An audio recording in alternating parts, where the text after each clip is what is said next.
tenacity, mental focus. I should do part of that exercise with you tomorrow. Why not?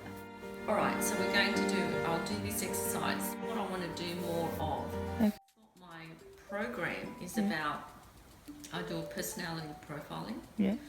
I do picture board reading. Yeah. And then I do meditation, and then I do teaching people how to be able to heal their bodies.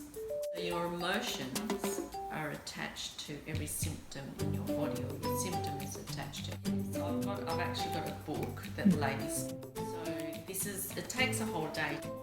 So everything that I do is confirmation of the beginning. So everything confirms each other. Every exercise confirms each other.